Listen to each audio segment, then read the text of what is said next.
6 pump हैं जिनका जिक्र कर रहे थे अभी वो भाई कि जो ये 6 पंप ख़राब हैं। आप देख सकते हैं, कैमरामैन को मैं कहूँगा कि इसकी मोटर नहीं है, इसकी भी मोटर नहीं है, इसकी भी मोटर नहीं है। ये लगे हुए हैं 3, लेकिन इनमें पानी डाला हुआ है। ये मेरे ख्याल में शायद डड पड़े हुए हैं। इसी तरीके से एक मोटर ये पड़ी हुई है और यहाँ पे मेरे ख्याल वर्किंग का सिस्टम नहीं है। आपका नाम? मोहम्मद सदीक। आप यहाँ पे इंचार्ज हैं? जी। भाईजान यहाँ पे तकरीबन को 12 पंप लगे हुए हैं, हमने अभी देखा है। तो इनमें से कितने पंप चल रहे हैं? 4 पंप। 4 पंप हैं। जो बाकी जो पंप है, एक वो नीचे जो एक गहराई में जो पंप लगे हुए हैं 6 से 7 से लेकर 12 तक जो पंप हैं नंबर, तो वो परमानेंटली बंद है या वो रनिंग में है? एक रनिंग में है, उनमें 25 वाला 25 कुछ जी। बाकी और यहाँ पे कितने लोग काम करते हैं? 23 लोग काम करते हैं। लेकिन हमारे दो तो स्कूटर निकट गए ना इस्तेमाल। हमारे तो मालूमात के मुताबिक यहाँ पे 45 लोग सैलरी ले रहे हैं। यार मन्ना नहीं इस चीज़ का पता। 21 है। 21 लोग ड्यूटी कर रहे हैं, बाकियों का आपको नहीं लगा? मारा के तल किसी के लिए मारा तोरा का पूछ मार पे क्यों भाई? नहीं, जारी बात है, ड्यूटी आप यहाँ पे इंचार्ज हो तो हाजिरी तो आप ही भेजते होंगे। नहीं ना, मैं किस चीज़ की भेजूँ? मैं जो रहा ड्यूटी करे उनकी भेजूंगा। मैं वही पूछ रहा हूँ ना, हाजिरी आप 21 की भेजते हो? जो मुलाजिम ड्यूटी करे हमारे हो रहे उसकी भेजूंगा। जो ड्यूटी कर रहे हैं उन्हीं की भेजते हो? 21 लोग हैं वो। यार जो करा ठीक है, नहीं वो इसका तल्लक तो कौन ना, वो हाजिरी लानी मेरा काम है, मैं लाऊं चाहे ना लाऊं मेरा तरीक़ेकार है नहीं, ना। आपके पास कोई हाजिरी रजिस्टर या कोई और तरीका? मेरे पास सारा कुछ है। तो वो हाजिरी का क्या तरीकाकार है आपका? जो आ जाए उसके हाजिरी लाए नहीं आता गैर हाजिरी। तो आगे हाजिरी कैसे भेजते हो? और आगे चेक हो जाए, एसडीओ आगे चेक एसडीओ करें। और रजिस्टर देख सकते हैं? नहीं दिखाएंगे? उसकी रीज़न? बस एसडीओ कह दे मैंने तो सारा ले जा चेक के। एसडीओ ने मना किया हुआ किसी को रजिस्टर नहीं देना। पक्की बात है। चले जी, अभी इन्होंने हमें बताया कि भी रजिस्टर जो है ना वो नहीं दिखा सकते, लेकिन हमारे जो इल्म में के मुताबिक यहाँ पर 45 लोग सैलरी ले रहे हैं और तकरीबन ये बता रहे हैं कि 21 लोगों की हाज़िरी यहाँ से जाती है। उसके बाद यहाँ पे हमारे भाई साहब हैं, उन पे एक इल्ज़ाम आया है कि भी उन्होंने स्क्रैप जो है सारा बेच दिया यहाँ से। जितना भी स्टोर में स्क्रैप था उनमें सेल करवाने में या फ़रोख्त करवाने में इनका हाथ है। तो इनसे जानते हैं कि भाई आप बताएं कि भी आपने स्क्रैप क्यों बेचा और आपको उसमें क्या मुफाद था। अस्सलाम वालेकुम। जी भाईजान, स्क्रैप जो है वो कहाँ गया? ये जो है वाला वो है ना, जो वो हाँ उन्होंने जाए एसडीओ के राइट हैंड लियाकत साहब हैं, उन्होंने राइट हैंड है ये आए हैं यहाँ जो इधर और डल आने लाने इधर जो आने लो इधर। मैं रिपीट कराता हूँ कि भी जो ओवरसीज़ और एसडीओ साहब के जो राइट हैंड हैं लियाकत साहब, ख़ास साहब का ओवरसीज़ उनके, अच्छा उनके जो लियाकत साहब हैं राइट हैंड लियाकत साहब उनके हैं, और उनके चौकीदार मिल के और कुछ लोगों ने मिल के उसने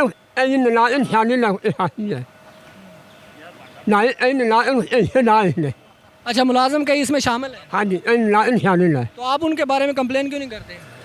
नहीं है तो आप हमें प्रूफ दें, सबूत दें, हम आपकी आवाज़ सुनाएंगे सबको। इंशाल्लाह ला दूंगा।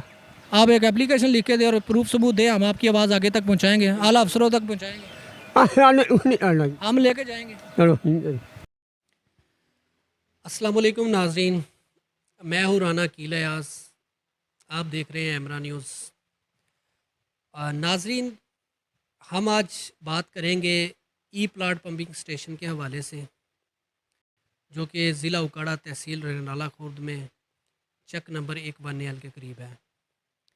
महकमा इरीगेशन का ये ई प्लाट पंपिंग स्टेशन बहुत सारे मामलात के हवाले से, बहुत सारे इश्यूज़ के हवाले से इस वक्त ख़बरों की ज़ीनत बना हुआ है। जो सबसे अहम और सबसे ख़ास बात है वो है इस ई प्लाट पर करप्शन की। इत नए तरीक़ों से जो है ई प्लाट पंपिंग स्टेशन पर करप्शन बड़े सालों से चलती आ रही है, जिस पर कोई भी पूछने वाला नहीं है। अगर कोई एप्लीकेशन एसडीओ साहब के सामने रखता है या एक्सीएन साहब के सामने रखता है तो उसका भी कोई जवाब नहीं आता। किस तरीके से ये हो रहा है और कौन कौन से लोग इसमें मुलव्वस हैं, इसके हवाले से हमारे साथ मौजूद हैं राना आबिद साहब, जो एक वन्यल के रहायशी हैं, वहाँ के नंबरदार भी हैं, और उसके अलावा जो है उनका रकबा भी वहाँ पर है। काफ़ी मेहनत, काफ़ी तगो-दो के बाद हमने इनको राज़ी किया कि आप हमें यहाँ के मामलात के बारे में आगाह करें।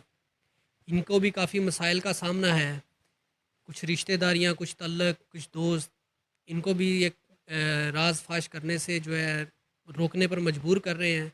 लेकिन खैर, उन्होंने हमारे साथ हामी भरी है और आज हम इनसे बात करते हैं।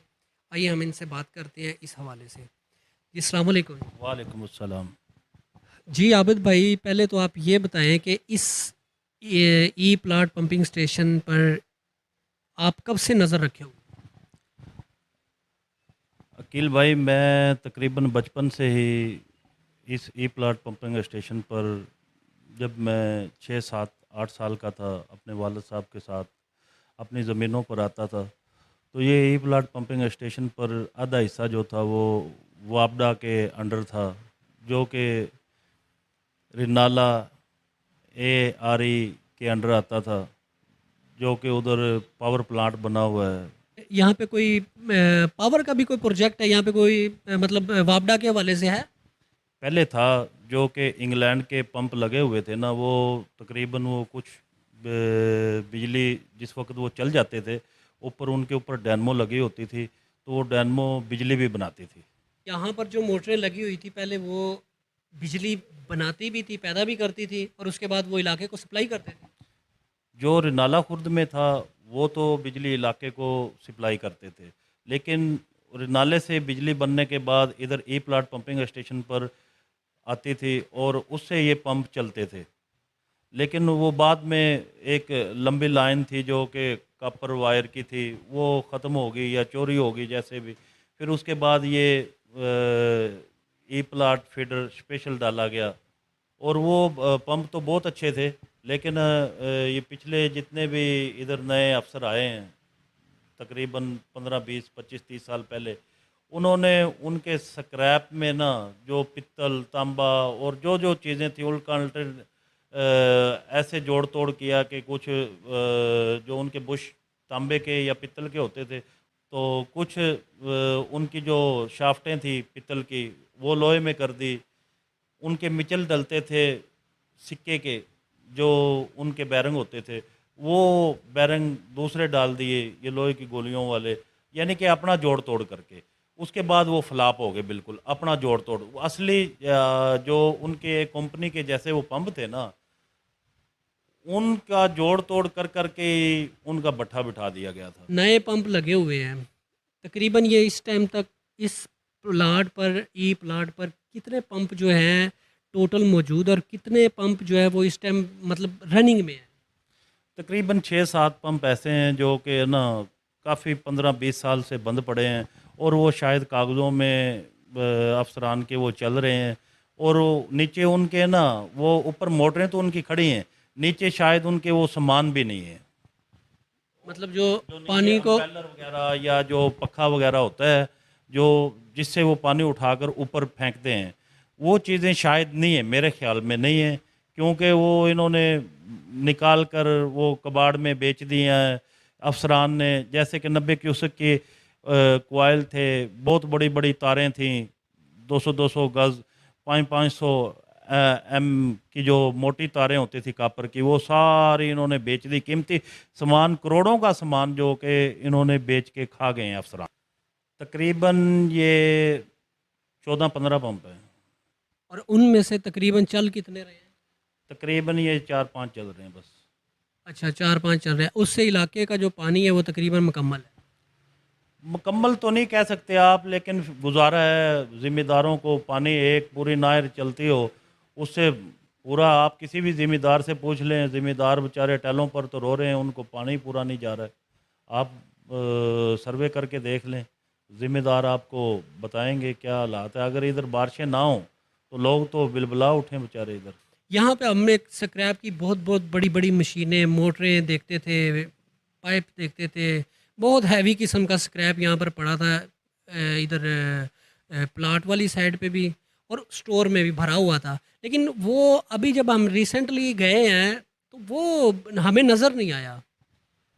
मेरा भाई, आप जिस वक़्त से वापडा से महकमा इरिगेशन ने ये पंप अपने हैंडओवर किए हैं, उस वक़्त से लेके आज तक इनका ऑडिट करा लें, महकमा एंटी करप्शन से करवा लें, नैब से करवा लें, किसी भी इरिगेशन के अच्छे ऑफिसरों से करवा लें, आप इनका ऑडिट करवा लें, आपको पता लग जाएगा कि अफसरान ने क्या कुछ किया है, इस महकमे के साथ क्या कुछ किया है, जो कि करोड़ों की हर माहाना के हिसाब से इधर करप्शन की गई है। आप कुछ और ना कहें, मैं तो ये कहूँगा कि आपको इधर इतने पुराने पुराने और इतने बड़े बड़े शीशम के टाली के दरख्त थे, जो कि एक खूबसूरती का मंजर पेश करते थे। यकीन करें, आपको इधर कोई दरख्त ऐसा शीशम का या टाली का नज़र नहीं आएगा। अब वो किधर गए? वो इधर ही अफसरान ये इन्होंने ही खुर्द-बुर्द कर दिए, कोई पूछने वाला ही नहीं है, ऊपर से लेके नीचे तक बस टोटल रॉन्ग है। क्या ये आम आदमी ने काटे हैं या अफसरों ने ये जो दरख्त ये कटवाए? मेरे भाई, अफसरों ने कटवाए हैं। आम आदमी तो किसी से मसवाक भी नहीं काट सकता। आम आदमी उधर बकरियां लेके चले जाए, आम आदमी को तो वैसे ही कोई ना कोई उसके ऊपर बना देंगे ये। जब तक अंदर का अमला ना मिला हो, किसी की कोई ज़रूरत नहीं है कोई भी एक मसवाक को हिलाकर दिखा दे। तो क्या आप लोगों ने कभी इस इलाके से किसी ने दरख्वास्तें वगैरह एसडीओ या एक्सीएन के पास भेजी हैं, रिटर्न एप्लीकेशनें दी हैं कोई इन मामलात के हवाले से? भाई, बहुत सारे लोगों ने दी भी हैं। किसी को नौकरी दे के नवाज दिया जाता है, किसी को पैसे दे के नवाज दिया जाता है, या किसी के ऊपर झूठी एफआईआर कटा कर कोई ना कोई उसका मामला बनाकर उसके ऊपर पुलिस का या पैसों का जोर देकर उसको दबा दिया जाता है। मसला यही है कि इस मुल्क में कोई हक सच की आवाज़ उठाने के लिए इसीलिए तैयार नहीं है क्योंकि कल को वो परेशानियों के अंदर घेरा जाता है बेचारा। ताकि एक आम सा बंदा वो अपने बच्चों के लिए रोज़ी कमाए या इधर थाने कचहरियों के चक्कर लगाए, ताकि यही वजह है कि कोई भी आवाज़ उठाने के लिए तैयार नहीं है। तो अगर अभी कोई महकमा इस हवाले से नोटिस लेता है तो आप उस पर पूरा कॉपरेट करेंगे? इंशाल्लाह जी, मैं बिल्कुल कोऑपरेट भी करूंगा और मैं जो जो जानकारी है मुझे, मैं बिल्कुल हक सच वो अफसरान बाला तक पहुंचाऊंगा और इंशाल्लाह अपने ईमान को हाज़िर नाज़र जानकर हर बात सच साबित करूंगा इंशाल्लाह। तो ये बताएं कि भी ये जो नौकरियां यहाँ पर कितना वर्कर तकरीबन इस टाइम जो जॉब कर रहा है, जो मेहनत कर रहा है, वो कितना वर्कर है इस टाइम? मेरे भाई, पिछले दिनों में इधर तकरीबन 61 बंदे रेगुलर किए गए हैं, जो कि एक दो बंदों ने हाई कोर्ट में केस किए थे और उसकी मद में बाकियों ने भी दरखास्तें दी और वकील से वो पुराने लेटर निकलवा कर उनके 61 बंदों की समरी पास करवाई कि 61 बंदों को रेगुलर किया जाए। लेकिन यकीन करें आप, एक बंदा भी मेरिट पर नहीं भर्ती हुआ, एक बंदा भी ऐसा नहीं जिसने, क्योंकि इतना टेक्निकल काम है और उस टेक्निकल काम के लिए कोई ऐसा बंदा कोई भी नहीं है जिसने कोई डिप्लोमा किया हो और कोई पंजाब गवर्नमेंट की नौकरी के हवाले से किसी के पास मैट्रिक की सनद हो। आप एमए बीए पढ़े लिखे बच्चे ऐसे जो कि हक सच की मिलों में बेचारे धक्के खा रहे हैं 25-25 30-30 हज़ार पर, उन बंदों को नौकरी नहीं मिल रही जो कि अनपढ़ और ऐसे अप्रोच वाले बंदे हैं या जो ब्लैक मेलिंग वाले बंदे हैं, वो उधर नौकरियां भी कर रहे हैं और वो ड्यूटी भी नहीं करते और उनकी तनख्वाहें चालू हैं। अफसरान उनके घरों में जाकर वो तनख्वाहें दे के आते हैं। तो वो भर्ती कैसे हो गए? क्योंकि यहाँ तो एक आम आदमी तो भर्ती क्या पढ़ा लिखा और जिसका अच्छा खासा, जिसके पास तालीम है, जिसके पास अच्छी खासी जो मेहनत करता है और जो जॉब करने का अहल होता है, उसको तो नौकरी कोई मिलती नहीं है सरकारी। तो ये कैसे मिल गई? मेरे भाई, इसीलिए उनको नौकरियां मिलती हैं कि वो, उनको पता हुआ है कि ये अफसरान जो है इधर इधर करप्शन करते हैं। आपको पता है कि जब वो शोर डालते हैं कि हम अफसरान बाला तक जाएंगे, आपकी करप्शन को साबित करेंगे, आपके ख़िलाफ़ ये करेंगे वो करेंगे, तो वो अफसरान इनसे रब्ता करते हैं, यार आप चुप करके बैठ जाएं, आपकी हम एक तनख्वाह या आपका कोई बंदा रख लेते हैं या आपको 2 तनख्वाहें दे देते हैं, आप चुप करके बैठ जाएं, आप हमारे ख़िलाफ़ बोले ना। तो वो इसीलिए उन बंदों को तनख्वाहें उनके घरों में भेज देते हैं और ड्यूटियां भी नहीं करते, 2 4 10 बंदे ड्यूटियां करते हैं, बस काम चल रहा है। अभी देखें हर महीने पता नहीं करोड़ों रुपए की करप्शन हो रही है। पंप तो चल रहे हैं, मेरे सामने 2 3 महीने से कोई भी पंप खराब नहीं हुआ। तकरीबन 1 2 दफ़ा कोई ट्रांसफार्म का कोई मसला बना है, क्योंकि मेरा घर महकमा इरिगेशन के इस ई प्लाट पंपिंग स्टेशन से कोई 5 7 एकड़ के फासले पर है। ठीक है, मेरी ज़मीन जो है बिल्कुल उसके बिल्कुल साथ है। मैं 24 घंटे उधर ही रहता हूँ, मैं उधर ही रहायश पजीर हूँ। तकरीबन सारी सरगर्मियाँ देखता हूँ, इनके अफसरान की भी, इनके वर्करों की भी। ड्यूटी तो उधर तकरीबन 4 5 बंदों से ऊपर आपको कोई बंदा नज़र नहीं आएगा। ये 3 या 4 बंदे होंगे। आप उधर गए भी हैं, आपने विज़िट भी किया है, आपको 3 4 से ऊपर कोई बंदा नहीं नज़र आया होगा उधर एक टाइम में। लेकिन हमने तो जो कुछ एक रेगुलर इतने हमने यहाँ के कुछ वर्कर से बात की थी, तो वो परेशान थे कि यार अगर आप हमारा इंटरव्यू अगर आप चलाएंगे तो कल को हमारे लिए प्रॉब्लम हो सकती है। तो हमने वो खैर उसको तो नहीं लेके आएंगे सामने, लेकिन हमारे पास रिकॉर्ड के तौर पे मौजूद है। लेकिन वो कहते हैं कि अभी यहाँ पे तो सिर्फ इस प्लाट पे जो है ना तकरीबन 35 30 से ज़्यादा लोग जो है ना सैलरीज ले रहे हैं। वो इसी मद में ले रहे हैं। काफ़ी तो डेली वेजेस पे हैं, जो कि कच्चे मुलाजमिन उनको बोलते हैं। कच्चों में ज़्यादा हैं और 61 तो वो हैं जो रेगुलर किए हुए हैं अफसरों ने। अच्छा, 61 मतलब रेगुलर किए हुए हैं, उसके अलावा भी जो मतलब जो अभी परमानेंट नहीं हुए परमानेंट, वो उनकी तादाद अलग है। अलग, बिल्कुल अलग है। वो कितनी तादाद? उसकी तादाद तो अफसरान को पता है। इधर आपने देखा होगा कभी हाज़िरी रजिस्टर ही नहीं होता ना, इधर कोई इनका रोज़नामचा। पहले तो ऐसे वापडा दौर में ऐसा था, आगे की पंसाल लिखी जाती थी और पीछे की पंसाल लिखी जाती थी। जब बिजली चली जाती थी उसका टाइम नोट होता था, वो ई प्लाट पंपिंग स्टेशन के अंदर रजिस्टर रखा होता था 24 घंटे। आप आज भी चले जाएं, आपको उधर कोई इतना बड़ा एक सिस्टम चल रहा है गवर्नमेंट का, और उधर आपको कोई रोजनामचा कोई रजिस्टर आपको मौके के ऊपर मौजूद नहीं मिलेगा। तो आप इससे ही समझ जाएं कि उधर कितना कुछ मामलात ख़राब हैं। ये आपकी बात बिल्कुल सही है। हमने जब विज़िट किया था तो हमने वहाँ के सुपरवाइज़र से पूछा कि यहाँ पे आपका हाज़िरी रजिस्टर्ड क्या है, कहाँ है? तो उसने मना किया कि मैं आपको नहीं दिखा सकता। मैंने कहा यहाँ का रिकॉर्ड कहाँ है, जहाँ पे जिस रजिस्टर पे आप नोट करते हैं कि नहर कब बंद हुई, कब चली, आप बिजली कब आई है, कब चली गई है, या पंप कब ख़राब हुए, कुछ भी उसके बारे में कोई आपके पास कोई रिकॉर्ड रजिस्टर होगा? तो वो उन्होंने सख्त साफ मना किया, जी हम नहीं हमारे पास नहीं है। लेकिन अगर आपने देखना है तो एक्सीएन या एसडीओ के पास होगा। तो पंप तो यहाँ पर चल रहे हैं, तो एसडीओ और एक्सीएन के पास क्यों है? लेकिन उन्होंने तो कुछ भी नहीं दिया। ये आपकी बात दुरुस्त है। अच्छा, अभी ये हमें यहाँ पे एक ये बात ये बताएं कि ये जो यहाँ पर जो जितनी भी ये रहायशें हैं, जो ई प्लाट की जितने भी ये क्वार्टर हैं, इनमें सारे ई प्लाट के मुलाजमीन ही रह रहे हैं या बाहर के लोग भी हैं? ये ई प्लाट के मुलाजम ही रह रहे हैं तकरीबन। और इधर पहले इनके वापडा के अलग-अलग मीटर भी लगे हुए थे, जो कि अब ये सारे इरिगेशन की बिजली इस्तेमाल करते हैं। बल्कि इनके घरों में हीटर चल रहे हैं, जिसकी वजह से पिछले दिनों में 2 ट्रांसफार्मर जल गए हैं। लेकिन पहले वो बिजली उतार दी थी, लेकिन बाद में वो बिजली फिर लगा दी गई, जो कि अफसरान बाला ने वो उसका कोई नोटिस नहीं लिया।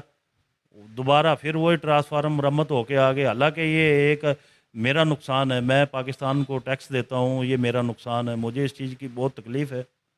मेरे भाई इधर तो अंदर आप उनके घरों में हीटर भी चल रहे हैं, पंखे बिजली से अलावा इन्होंने मवेशियाँ रखी हुई हैं और टोके की मशीनें रखी हुई हैं, जिससे वो चारा कुतरते हैं। और काफ़ी तकरीबन जो घरेलू मशीनरी होती है, हर चीज़ इस्तेमाल होती है, वो इरिगेशन डिपार्टमेंट की बिजली मुफ्त में चल रही है, जो कि उनको कोई अलाउ नहीं है। हीटर वगैरह, पंखे के वो मोटर टोके की मोटरें वगैरह वो सारी फ्रीज पे चल रही है? सारी फ्री चल रही हैं भाई। आप चलें, आप जाके उधर देख लें। हालांकि वो आपदा के 1 2 मीटर लगे हुए हैं, लेकिन वो मीटर नहीं इस्तेमाल हो रहे।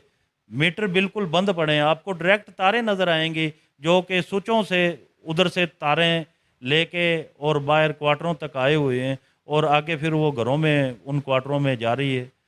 कोई पूछने वाला नहीं है।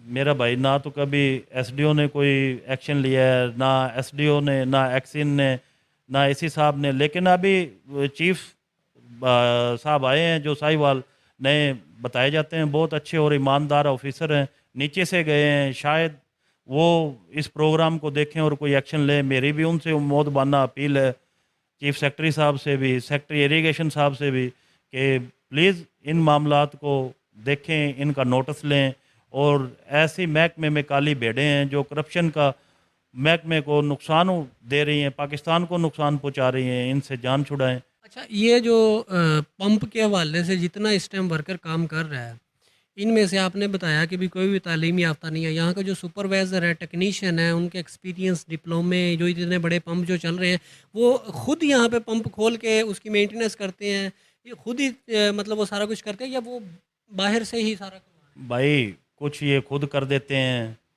कुछ ये बाहर से बस ऐसे चालू बंदे पकड़े हुए हैं। कोई प्रोफाइल वाले ठेकेदार नहीं है, कोई मेंटेनेंस के कोई ऐसे टेक्नीशियन नहीं है जो कि पंजाब लेवल में जैसे केएसबी है या कोई ऐसी कोई इदारा हो जो इन पंपों को देखे। बस ऐसे चालू एक दो बंदे ऐसे रखे हुए हैं जो कि तीनों चारों पंपों पे जुगाड़ पैदा कर देते हैं। किधर से कोई इलेक्ट्रिशियन पकड़ा, किधर से कोई ट्रांसफार्मर वाला लिया, किधर से कोई वेल्डिंग वाला लिया, बस ऐसे जोड़ तोड़ करके काम चला रहे हैं भाई। तो वो इसलिए करते होंगे ना कि भी महकमे का फ़ायदा हो, सस्ते में काम हो जाए। नहीं मेरा भाई, महकमे से तो बिल बनते हैं करोड़ों के हिसाब से, आगे बस जो मैकेनिकल के ओवरसीयर साहब हैं, एसडीओ साहब हैं, एक्शन साहब हैं, वो मिलके बस कर रहे हैं काम, कोई उनको पूछने वाला नहीं है। तो ये जो इस टाइम अमला जितना भी यहाँ है, सब टोटल अनपढ़ है।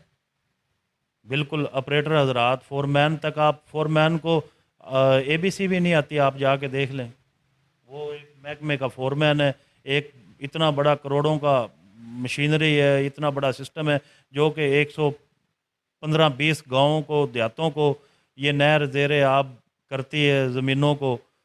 ये 1925 में सर गंगाराम ने बनाई थी, इस अवाम के लिए ये एक तोहफा था, लेकिन इधर अनपढ़ नॉन टेक्निकल बंदे बिठा दिए हैं। तो ये जितने भी पंप हैं इस टाइम पे, प्लाट है, ई प्लाट हो गया, एच प्लाट, के प्लाट, ये हो गया, इनमें से सबसे बड़ा प्लाट कौन सा है? ई प्लाट। ये ई प्लाट ही सबसे बड़ा प्लाट है। तो यहाँ पर यार ये मैं खुद हैरान हो गया सर कि भी ये जो इस पे यहाँ पे सुपरवाइज़र भर्ती कैसे हो गया है, बगैर तालीम के, बगैर एजुकेशन के, कैसे सुपरवाइज़र रखा गया? ये मेरा भाई, ये पिछले दिनों में हाई कोर्ट में किसी ने केस किया था, हमारे गांव का ही था एक बुजुर्ग, वो बस वकीलों ने उसका केस लड़ा भी ये इतना अरसा से कच्चे काम कर रहे हैं, और वो वकील साहब ने उसका हाई कोर्ट से आर्डर निकलवा दिया। आर्डर निकलवाने के बाद उधर से वो जनाब हाई कोर्ट का एक कोई लेटर आया कि इन 61 बंदों को रेगुलर किया जाए। हालांकि ये इसके पूरे क़वायदे क़वाइफ या जो भी एक नौकरी के हवाले से पंजाब गवर्नमेंट का जो भी एक सिस्टम है वो पूरा करना चाहिए था, क़वायदे ज़वाबित पूरे करने चाहिए थे, लेकिन वो कोई भी पूरा नहीं हुआ और ये बंदे रेगुलर भी हो गए। ये एक अरसा से 5-5, 6-6, 10-10 साल से तनख्वाहें भी ले रहे हैं और पूरे मरात के मज़े ले रहे हैं। इनके पास, किसी के पास कोई संदेह नहीं है, ना कोई तलीम याफ्ता है, ना कोई टेक्निकल ये बंदे हैं, ना इन्होंने कोई डिप्लोमा किया हुआ। जो पढ़े लिखे नौजवान हैं वो बेचारे दर बदर की ठोकरें खा रहे हैं मिलों में। यहाँ से जो स्क्रैप हुआ है, जो चोरी हुआ है, या जो पुरानी मशीनरी थी वो मतलब बेच दी गई, तो क्या वो शायद गवर्नमेंट ने बेची हो, गवर्नमेंट के पास उसका रिकॉर्ड होगा, शायद उसने बेची हो। मेरे भाई बस वो एक रस्मी कोई एफआईआर कटा दी जाती है कि हमारा सामान चोरी हो गया, बाकी 2-2 गार्ड रखे जाते हैं। मेरे कंट्रोल शेड पे उधर एक गार्ड है, कोई एक बंदा भी उधर से कोई ऐसे कोई पंखा ही उठा के, कोई छत वाला कोई कमरे का पंखा ही इधर से उधर हो जाए तो मैं गार्ड को अगले दिन रखूँगा नहीं। उधर तो 2-2 गार्ड रखे हुए हैं। अच्छा, मैं एक चीज़ हैरान हो गया हूँ कि चोरी हुई है और उसकी एफआईआर भी हो गई है। ये इतने बड़े मतलब प्लांट से, तो वहाँ तो जो एक मशीनरी है बगैर क्रेन के तो उठाई ही नहीं जा सकती, तो वो कैसे चोरी हो गई? मैंने आपको बताया भाई, ये बगैर अफसरों की मिली भगत के कुछ भी नहीं होता। दिन में हो या रात को हो, वो जो भी होता है बस किसी को क्या पता ये ठीक होने जा रही है या स्क्रैप का ढेर ये वैसे बिक रहा है या क्या चक्कर है क्या नहीं, कोई आम बंदा तो उनको पूछ नहीं सकता। नहीं, 3 शिफ्टों में लोग तो होते हैं, तो उनको तो पता होगा ना कि भी ये आई है, मशीन आई है, क्रेन आई है, उसने लोड कर रही है, उसने अपने अफसरान को आगाह किया या पूछा है। ज़ाहिरी बात है यहाँ पे अब जैसे सुपरवाइज़र है, सुपरवाइज़र की ज़िम्मेदारी है कि वहाँ से अगर एक छोटी सी भी चीज़ आगे पीछे होती तो वो ज़िम्मेदार है। मेरा भाई सुपरवाइज़र तो तब पूछेगा, सुपरवाइज़र कोई पढ़ा लिखा हो, टेक्निकल बंदा हो, उसको पता हो। जब आप ऐसे एक बंदे को पूरा सिस्टम पकड़ा देंगे कि जिसको ना कोई पढ़ना आता है ना लिखना आता है, उसको पता है मुझे नवाजा गया है, और उसको नवाजा इसीलिए गया है कि आपने अपनी ज़ुबान बंद रखनी है। स्टोर है, वर्कशॉप है, या ये ई प्लांट का जो रनिंग सेटअप है, इन तीनों पे एक ही सुपरवाइज़र है या इनके इंचार्ज या इनके कंट्रोलर कोई अलग-अलग है? ई प्लाट का ये एक ही सुपरवाइज़र है, एक ही ये इंचार्ज है। इसके ऊपर फिर एक उन्होंने कोई परचेज़र रखा हुआ है शायद, उसके ऊपर मैकेनिकल ओवरसीयर है। अभी सुना है जो ओवरसीयर है वो मैकेनिकल भी नहीं है, वो सिविल का है, लेकिन उसको मैकेनिकल का काम दिया गया है। सिविल तो मैकेनिकल का काम नहीं कर सकता, लेकिन फिर भी मैकेनिकल का एक पुराना जो ओवरसीयर था वो मैकेनिकल था, उसको हटा के वो, या वो उसको रिटायर होने के बाद इधर सिविल कोई बंदा लगा दिया है। तो मैकेनिकल में सिविल का बंदा ले आए, उसको क्या पता मैकेनिकल का क्या काम है क्या नहीं। अगर ये वर्कशॉप में जो चीज़ें चोरी होने की बातें हैं या स्क्रैप जो यहाँ से फ़रोख्त हुआ है, तो ये इसका ज़िम्मेदार ये जो सुपरवाइज़र है जिसकी आप ज़िक्र कर रहे हैं जो अनपढ़ है या इसके अलावा कोई और बंदा भी उस वर्कशॉप को हैंडल करता है? मेरा भाई, इसको जब अफसरान बाला इसकी ऑडिट करेंगे तो वो मोरे बिल्कुल सामने आ जाएंगे, हर चीज़ वाज़ेह तौर पे खुल के आ जाएगी। अभी ना तो इतनी मैं आपको कोई खुल के किसी का नाम ले सकता हूँ, ना डायरेक्ट किसी को बता सकता हूँ कि फ़लाँ बंदा चोर है, फ़लाँ नहीं है। लेकिन ये है कि एक अरसा से इधर करप्शन और चोरी हो रही है, जो कि ना कोई देखने वाला है, ना कोई पूछने वाला है। जी, शुक्रिया भाई। जी, अभी आपने मुकम्मल तफ़सीलात सुनी ई प्लाट पंपिंग स्टेशन के हवाले से, और इस ई प्लाट पंपिंग स्टेशन का हम विज़िट कर चुके हैं, जिसमें कुछ मौक़िफ़ हमने आपके इस प्रोग्राम में हमने आपको सुनाया भी है, ऐड भी किया है, कुछ वीडियोज़ हमने ऐड किए हैं, कुछ जो हमने सीन वहाँ पे रिकॉर्ड किए थे। तो जो मेन मकसद है हमारा कहने का, कि यहाँ पर सारे अफ़सरान मिले हुए हैं। हमने एसडीओ साहब को पर्सनली मैसेज किया, हमने उनको सवाल किया कि भी आप हमें टाइम दें कि हम एक प्रोग्राम कर रहे हैं, हमें कुछ सवालात के जवाब चाहिए। उन्होंने हमारे मैसेज को इग्नोर किया। हमने काफ़ी दिन वेट किया उनका, फिर एक्सियन साहब से हमने रब्ता किया, उनको भी मैसेज किया, जिसका रिकॉर्ड हमारे पास मौजूद है। उन्होंने भी कोई हमें रिप्लाई नहीं दिया। ओवरसीज़ से भी इसी तरीके से। तो लेकिन किसी भी अफसरान ने बाला ने, किसी भी ऑफिसर ने हमसे हमारे सवालों का हमें जवाब नहीं दिया। अब ये प्रोग्राम हम बगैर ऑफिसर्स के मौक़िफ़ के चला रहे हैं। तो हमें उम्मीद है कि आला हुकाम इस पर ज़रूर नोटिस लेंगे, और ये ई प्लाट, एच प्लाट, के प्लाट, जितने भी यहाँ पर पंपिंग स्टेशन हैं, इन सब पर जो है वो अपना एक नोटिस लेंगे, और इस पे ऑडिट करवाएंगे कि यहाँ का स्क्रैप कहाँ गया, यहाँ पर कितने लोग काम कर रहे हैं, कितने लोग सैलरीज़ ले रहे हैं। क्योंकि ज़ाहिरी बात है, गवर्नमेंट के फंड से जो सैलरीज़ रिलीज़ होती हैं, उनके पास तो रिकॉर्ड है ना कितने लोग जहाँ पर जॉब कर रहे हैं। और जो महकमा इरिगेशन के वज़ीर हैं, और जो एंटी करप्शन के डीजी साहब हैं, उनको फ़ौरी नोटिस लेना चाहिए, और इस पे इसका ऑडिट करवाएं, और यहाँ पर जो भी अफसरान बाला इस काम में मुलव्वस हैं, उनको उनकी पूछ-गुछ होनी चाहिए, उनसे सवाल होना चाहिए।